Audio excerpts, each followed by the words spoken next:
High বন্ধুরা, তোমরা সবাই কেমন আছো? আশা করছি সবাই অনেক ভালো আছো। আজ আমি তোমাদের জন্য খুবই মজাদার গল্প নিয়ে আসলাম। আশা করি গল্পটি শুনলে তোমাদের হয়ে যাবে। তাহলে মূল গল্পটি শুরু করি।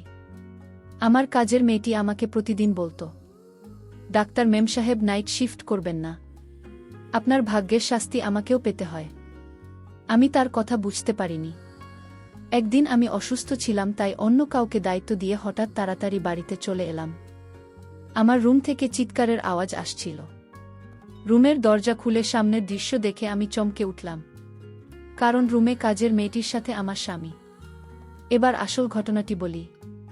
কিছুদিন থেকে দেখছি যে কাজের মেয়েটি বারবার আমার কাছে আসতো এবং কিছু না বলে ফিরে যেত। সে হয়তো আমাকে কিছু বলতে চায়।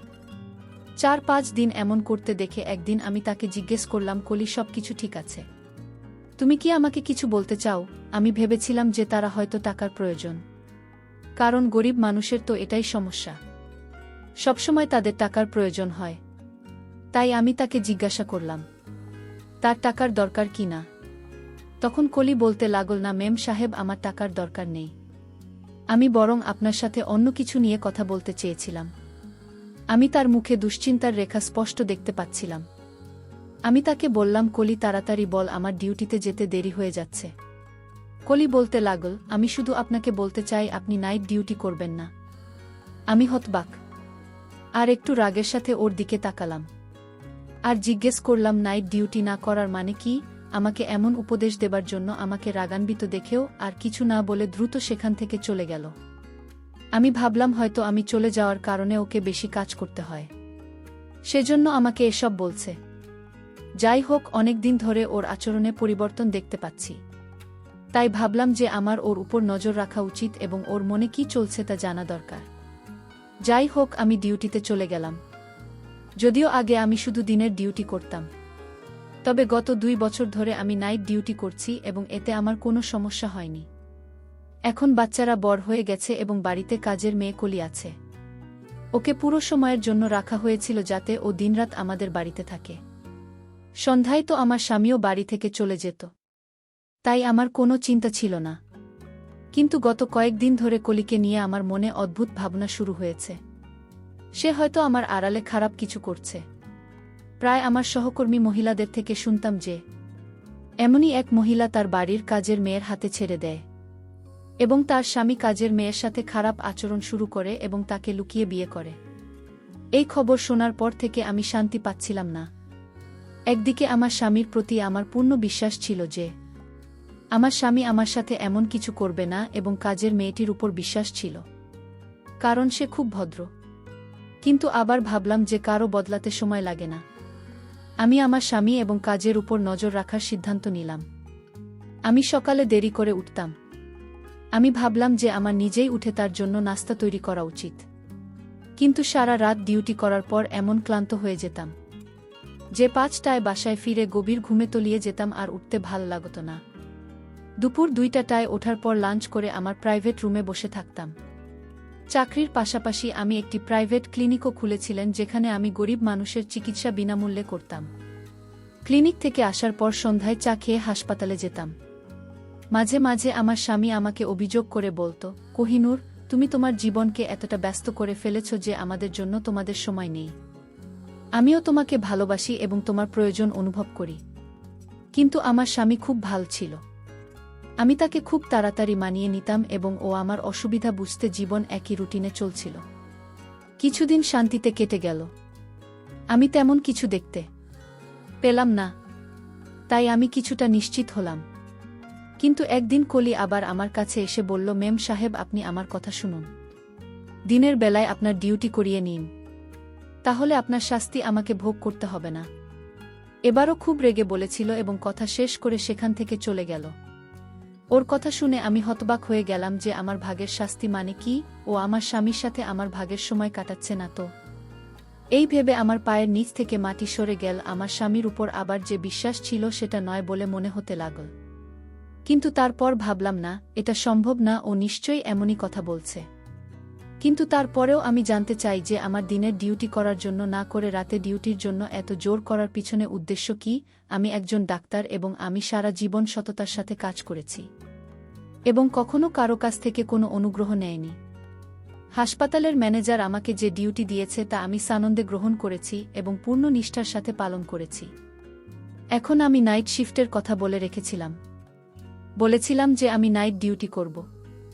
এতে আমার কোনো সমস্যা নেই। এখন আমি হঠাৎ করে ছেড়ে যেতে পারব না। তাহলে আমার নাম খারাপ হয়ে যাবে। এত বছর ধরে আমি কঠোর পরিশ্রম করেছি এবং কখনো কথার খেলাপ করিনি। পুরো স্টাফদের আমার উপর অনেক আস্থা ছিল। কিন্তু এভাবে আমি আমার সংসারটা নষ্ট করতে চাই না। তাই ভাবলাম কিছু করা দরকার। কোহলি গত 1 বছর ধরে আমার বাড়িতে কাজ করছে। এতদিনে না ওর বিরুদ্ধে আমার বিরুদ্ধে ওর কোনো অভিযোগ ছিল না। একজন বিধবা যার 2-3টি সন্তান আছে এবং তাদের ভরণপোষণের জন্য আমার বাড়িতে কাজ করত। আমি চাকরির প্রথম দিনই তাকে বলেছিলাম যে তোমাকে এখানে 24 ঘন্টা থাকতে হবে।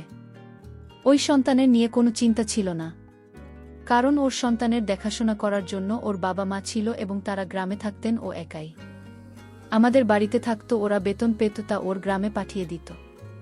যদিও আমি ওকে অনেকবার বলেছিলাম যে তুমি চাইলে তোমার সন্তানদের এখানে নিয়ে আসতে পারো।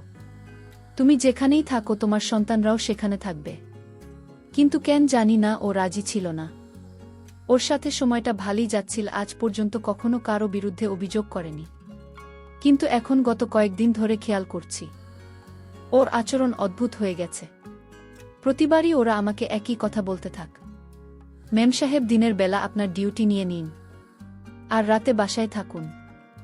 আমি কিছুই বুঝতে পারছি না রাতে বাসায় কি এমন হয় যার কারণে ও এত ঘাবড়ে যায়। এবং আমাকে কথা বলে একদিন এমন হয় যে আমি ডিউটিতে ছিলাম, এমন সময় হঠাৎ একজন নার্স আমার কাছে এসে বলল যে অনেক দূর থেকে একজন মহিলা আপনার সাথে দেখা করতে এসেছে। আমি জিজ্ঞাসা করলাম সে কি রোগী, কারণ এই সময় আমার ডিউটি ছিল। তখন সে বলল না, তিনি আপনার কোনো আত্মীয়।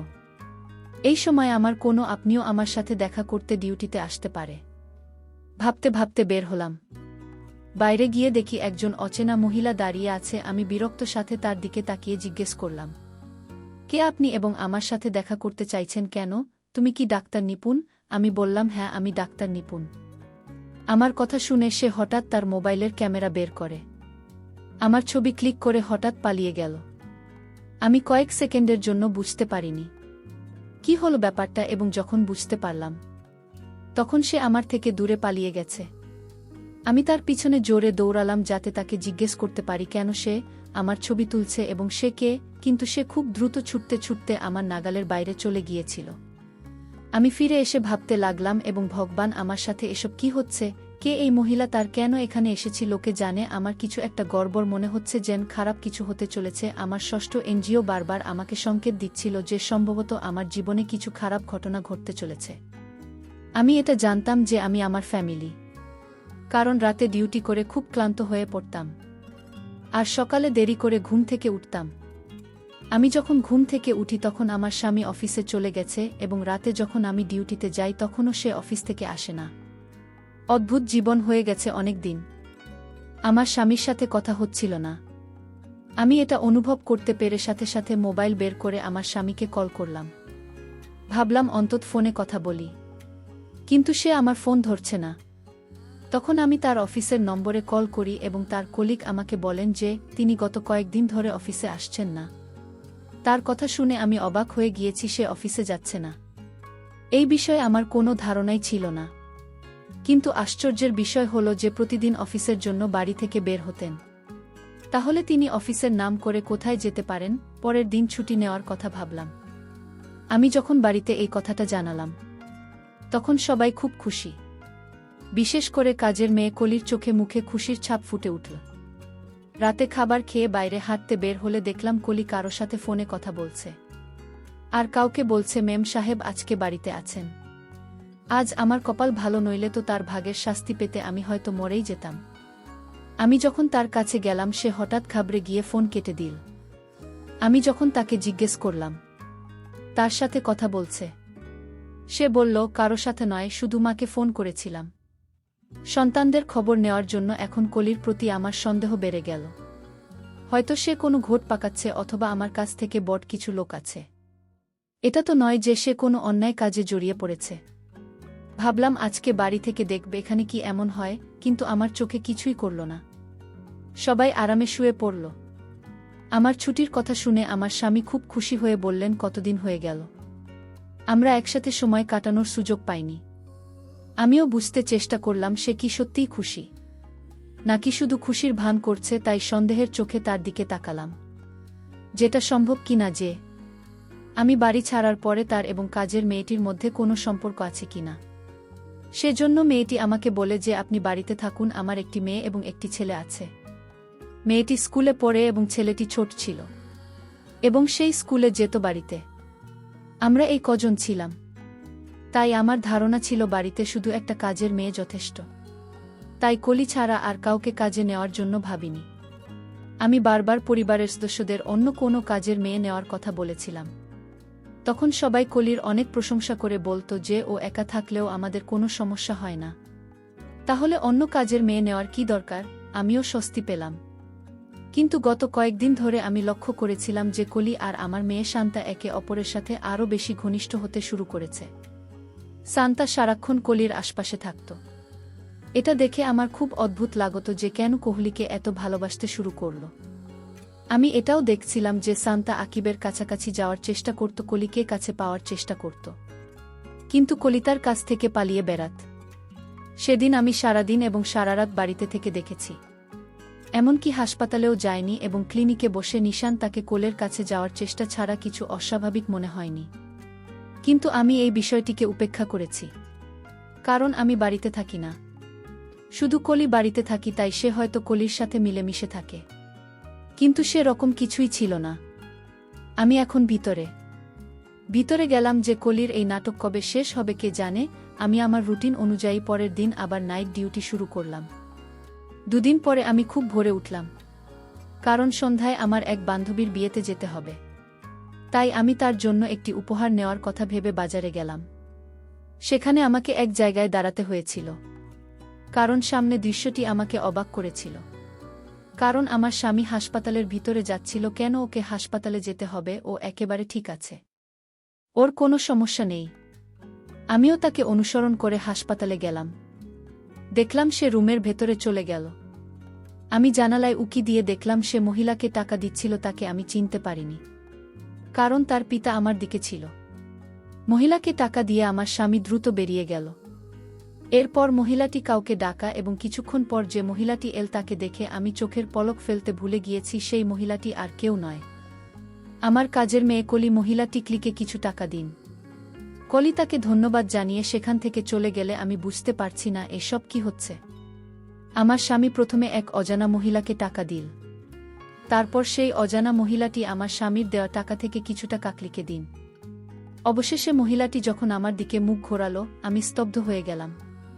আমি কিভাবে সেই মহিলাকে বলতে পারি এতদিন পার হওয়ার পরেও তার মুক্তি আমার মনের মধ্যে আঁকা হয়েছিল? এই সেই একই মহিলা যে সেদিন আমার ছবি তুলে পালিয়ে গিয়েছিল। আমার স্বামীর সাথে এর কি সম্পর্ক? আমি ভাবলাম তাকে গিয়ে জিজ্ঞেস করব, কিন্তু এরপরে আর একজন লোক এসে সেই মহিলার সাথে হাত মিলিয়ে দুজন সেখান থেকে চলে গেল। এসব দেখে এখন আমি নিশ্চিত হলাম যে আমার বিরুদ্ধে কোনো গভীর ষড়যন্ত্র করা হচ্ছে এবং এতে আমার স্বামীর সাথে আমার কাজের মেয়ে কলি জড়িত। আমি সিদ্ধান্ত নিলাম যে আজ আমি দুজনকে হাতে নাতে ধরব। রাতে যখন আমি নাইট ডিউটিতে যাচ্ছিলাম তখন আমার স্বামীও বাসায় এসে আমাকে বলল, চলো আমিও তোমার সাথে যাব, কিছু জরুরি কাজে শহরের বাইরে যেতে হবে। আমি চিন্তায় পড়ে গেলাম যে ও যদি বাড়ির বাইরে থাকে তাহলে কিভাবে ওদের হাতে নাতে ধরব। হাসপাতালে গিয়ে ভাবতে ভাবতে আমার মাথা ব্যথা শুরু হলো। মাথায় প্রচণ্ড ব্যথা শুরু হল। 5 জন ডাক্তার রাউন্ডে এসে আমার অবস্থা দেখে বললেন, আমার মনে হয় না তুমি রাতের ডিউটি করতে পারবে, তোমার বাড়িতে ফিরে যাওয়া উচিত। আমার এমন প্রচণ্ড মাথা ব্যথা ছিল যে আমারও মনে হয়েছিল যে আমি এখানে আর থাকতে পারবো না, নইলে আমার শরীর খারাপ হবে। আমি আমার জায়গায় অন্য একজন ডাক্তারকে ডিউটি দিয়ে এবং বাড়িতে না জানিয়ে চলে এলাম। রাতে হঠাৎ করে কখনো বাসায় ফিরিনি। দরজা বন্ধ ছিল। ভাবলাম ওদের ঘুম থেকে উঠানোর চেয়ে চাবি দিয়ে দরজা খুললেই ভালো হবে। ভিতরে ঢুকতেই বুঝলাম আমার স্বামী হয়তো এখনও বাড়ি ফেরেননি, কারণ তার গাড়ি ছিল না। আমি আমার রুমের দিকে যেতে শুরু করেছিলাম, এমন সময় হঠাৎ চিৎকারের আওয়াজ পেলাম। উপর থেকে শব্দ আসছে। দৌড়তে লাগলাম। আমি যখন উপরে গেলাম তখনও আমার ছোট মেয়ের ঘর থেকে চিৎকারের আওয়াজ আসছে। আমি এগিয়ে গিয়ে সাথে সাথে দরজা খুললাম। সামনের দৃশ্যটা দেখে আমার নিজেরই চিৎকার বেরিয়ে গেল, কারণ এটা সেই দৃশ্য যা আমার আত্মাকে নাড়া দিয়ে দেয়। আমি দেখলাম আমার মেয়ে বাজেভাবে কলিকে মারছে আর কলি গলা চিরে চিৎকার করছে। এগিয়ে গিয়ে ওকে সরিয়ে দিলাম। আমাকে দেখে বিরক্ত হয়ে গেল আমার মেয়ে। এদিকে আমাকে দেখে কলি তাড়াতাড়ি আমার পিছনে লুকিয়ে বলল, এই জন্যই তো আপনাকে নাইট ডিউটি না করতে বললাম, কারণ আপনি চলে যাবার পর আমার সাথে এটাই ঘটে। আপনার মেয়ে আমাকে প্রতি রাতে আমাকে মারধর করে, এবং এটা আজ থেকে নয়, অনেক দিন ধরে এমন। আর আপনার মেয়ের যন্ত্রণা আর সহ্য করতে হচ্ছে। আপনি যখন রাতে ডিউটিতে চলে যান তখন আপনার মেয়ে আমাকে প্রতি রাতে গলা ধরে আমাকে মারতে শুরু করে। আমি কাজের মেয়ের কথা শুনে অনেক চিন্তায় পড়ে গেলাম।